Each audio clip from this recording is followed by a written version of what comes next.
बात war zone की। 3.5 साल की जंग में रूस एक के बाद एक यूक्रेन के इलाके जीतता जा रहा है।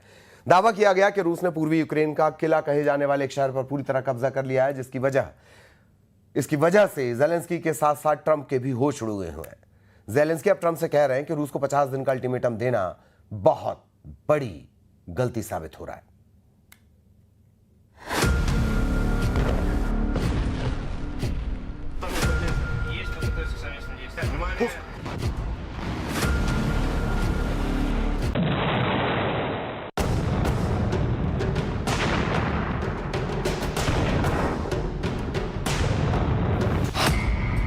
जीत लिया पोक्रोव्स्क का किला, पूर्वी यूक्रेन में पुतिन का परचम। रूस यूक्रेन जंग को लगभग 1250 दिन होने वाले हैं और इतने वक्त में रूस ने यूक्रेन की कुल जमीन के 5वें हिस्से पर कब्जा कर लिया है। सबसे विचित्र और हैरान करने वाली बात तो यह है कि राष्ट्रपति ट्रंप ने पुतिन को जंग रोकने के लिए 50 दिन का अल्टीमेटम दिया है। इस वक्त में रूस ने यूक्रेन पर 10 गुना तेज हमले कर दिए हैं।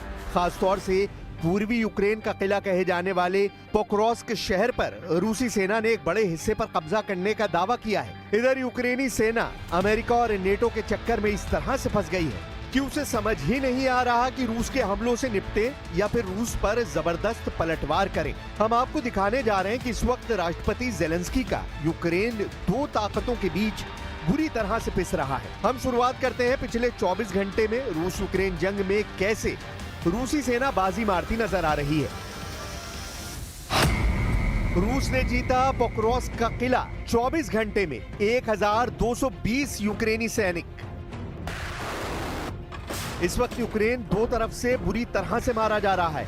पश्चिमी देश, नेटो, यूरोपियन यूनियन और अमेरिका जैसे देशों के सबसे घातक हथियार अभी तक यूक्रेन को नहीं मिले हैं। कुछ पुराने अब्राम टैंक जरूर मिले हैं, लेकिन ये टैंक रूसी सेना के तूफानी हमलों को रोकने में सफल होंगे, इस पर शक जताया जा रहा है। इधर रूसी सेना ने डोनेस्क, खार्किव, खेरसान, लुहांस्क, सूमे और ज़ैपोरिज़िया समेत 2 दर्जन इलाकों पर बेतहाशा हवाई और जमीनी हमले किए हैं। हम आपको दिखाते हैं कि पिछले 24 घंटे में कैसे रूसी सेना ने पूर्वी यूक्रेन के पोक्रोव्स्क शहर पर कब्जे का दावा किया है। 23 जुलाई 2025 को रूसी रक्षा मंत्रालय ने युद्ध क्षेत्र में कई जीत के दावे किए हैं। रूसी सेना का दावा है कि पिछले 24 घंटे के भीतर 2 यूक्रेनी शहरों पर रूसी सेना ने कब्जा कर लिया है। रूसी सेना ने डोनेस्क में नोवोटोरेत्स्कोय और सूमे में वराचिन पर कब्जा करने की घोषणा की है। रूसी अधिकारियों ने यह भी दावा किया है कि इस मिशन के दौरान यूक्रेन को भारी नुकसान हुआ और एक ही दिन में 1220 यूक्रेनी सैनिकों के मारे जाने या घायल होने का अनुमान है। इधर रूसी सेना ने सबसे बड़ी जीत का दावा पूर्वी यूक्रेन के शहर पोक्रोव्स्क को लेकर किया है। दावा किया गया है कि इस वक्त रूसी सेनाएं पूर्वी यूक्रेन के भारी सुरक्षा वाले शहर पोक्रोव्स्क में मौजूद है। मॉस्को ने युद्धग्रस्त डोनेस्क के पोक्रोव्स्क क्षेत्र में यूक्रेनी रसद केंद्र पोक्रोव्स्क पर कब्जा करने में कई महीने लगाए हैं, तब जाकर कब्जा हो पाया है। रूस ने डोनेस्क के साथ साथ मुख्य भूमि यूक्रेन के लुहांस्क, ज़ैपोरिज़िया और खेरसान क्षेत्रों पर भी कब्जा कर लिया है। हालांकि यूक्रेनी सेना के टॉप कमांडर दावा कर रहे हैं कि रूसी सेना झूठ बोल रही है।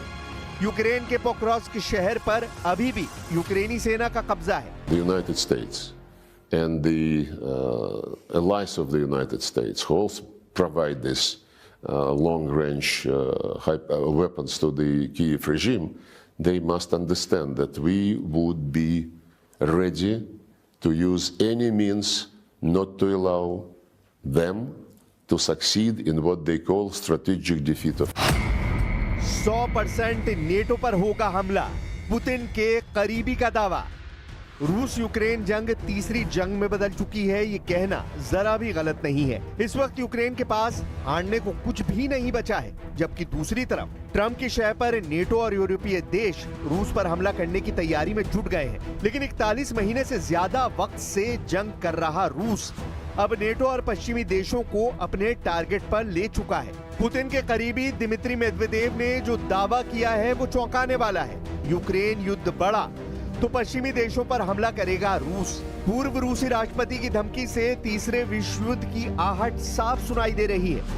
रूस के पूर्व राष्ट्रपति और राष्ट्रपति व्लादिमीर पुतिन के खास दिमित्री मेदवेदेव ने यूक्रेन युद्ध से जुड़े खतरे की ओर इशारा कर दिया है। उन्होंने कहा कि पश्चिमी देशों के दिए हथियारों के कारण यूक्रेन में तनाव बढ़ा है और लड़ाई भीषण हुई तो पश्चिमी देशों को रूस के हमले झेलने के लिए तैयार रहना होगा। मेदवेदेव ने अमेरिका के नेतृत्व वाले सैन्य संगठन नेटो को बकवास बताया है और ये भी कहा है कि फिलहाल नेटो के सदस्य यूरोपीय देशों पर हमला करने की रूस की कोई योजना नहीं है। मेदवेदेव ने ये बयान रूस की सरकारी न्यूज एजेंसी तास को दिए साक्षात्कार में कही है। रूस के बड़े नेता की ओर से यह बयान अमेरिकी राष्ट्रपति डोनाल्ड ट्रंप की 50 दिन के भीतर यूक्रेन के साथ शांति समझौता करने की मांग के बीच आया है। मेदवेदेव ने साफ किया कि यदि नेटो ने रूस को नुकसान पहुंचाने की कोशिश की और स्थिति बिगड़ी तो रूस उन्हें पूरी ताकत से जवाब देगा। इस बारे में पश्चिमी देशों के नेताओं की जो सोच और बयान है वो मूर्खतापूर्ण है। ज़ेलेंस्की की परमाणु चाल, एटमी जंग से बचेगा यूक्रेन। पिछले 32 घंटे में रूस यूक्रेन जंग में कुछ ऐसा हुआ है जिसने रूस को मजबूर कर दिया है कि वो परमाणु जंग करे। हैरानी की बात तो यह है कि राष्ट्रपति ज़ेलेंस्की भी चाहते हैं कि रूस ऐसी एटमी जंग शुरू करे कि मजबूरी में यूक्रेन को बचाने के लिए अमेरिका, ब्रिटेन, फ्रांस, जर्मनी समेत नेटो के सभी 32 देशों को रूस के खिलाफ मोर्चा खोलना पड़े। जानकारों के दावों के मुताबिक यूक्रेनी सेना ने जानबूझकर रूस के परमाणु ठिकानों और एटमी फैसिलिटी पर मिसाइल और ड्रोन से हमले किए हैं। यूक्रेन अच्छी तरह से जानता है कि पुतिन का रूस यूक्रेन के हर तरह के हमले बर्दाश्त कर सकता है, लेकिन अपने परमाणु ठिकानों पर यूक्रेन के हवाई हमलों को रत्ती भर बर्दाश्त नहीं करेगा। इसीलिए बार बार यूक्रेन रूस के उन सैन्य ठिकानों पर हमला करने की कोशिश में जुटा है जो पुतिन को बेहद नाराज कर दे और रूस किसी तरह से परमाणु युद्ध शुरू कर दे। अगर ऐसा होता है तो ये निश्चित है कि रूस के खिलाफ पश्चिमी देश, नेटो और अमेरिका सीधी जंग में कूद पड़ेंगे।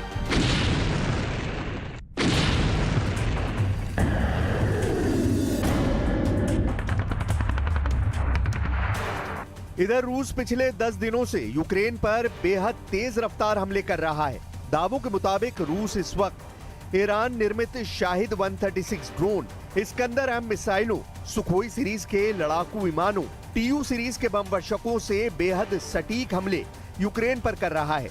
यूक्रेन का दावा है कि रूस ने नए इलाकों को इसलिए निशाना बनाना शुरू कर दिया है ताकि यूक्रेन की अग्रिम सुरक्षा पंक्ति को तोड़ा और भटकाया जा सके। और कुछ खबरों में तो दावा किया गया है कि पुतिन के आदेश पर रूसी सेना की छोटी छोटी टीमों को यूक्रेन पर हमला करने के लिए भेजा गया है। 4 और 2 पहियों वाली बाइकों से रूसी सेना यूक्रेन के नए इलाकों में तेजी से हमले कर रही है, जिसकी वजह से यूक्रेन के सामने समस्या ये हो गई है कि रूसी सैनिकों की छोटी हमलावर टीमों को मारने में बहुत ज्यादा हथियार और सैनिकों की जरूरत पड़ रही है। रूस की इसी खूनी रणनीति को देखते हुए अमेरिका और फ्रांस ही रूस से सीधी जंग की तैयारी में जुट चुके हैं और इसीलिए अमेरिका ने ऐलान कर दिया है कि हमने यूक्रेन को हथियार सप्लाई शुरू कर दी है, जिसे रोका गया था। जरा अमेरिका से आई इस खबर को देखिए।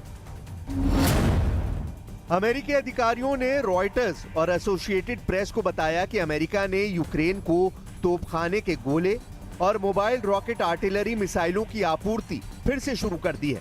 डोनाल्ड ट्रंप ने दावा किया कि उन्हें नहीं पता कि पिछले हफ्ते शिपमेंट को रोकने का आदेश किसने दिया था। अधिकारियों ने नाम ना छापने की शर्त पर बताया कि 155 मिलीमीटर आर्टिलरी गोले और GMLRS यानी मोबाइल रॉकेट आर्टिलरी मिसाइलें उपलब्ध कराई जा रही हैं।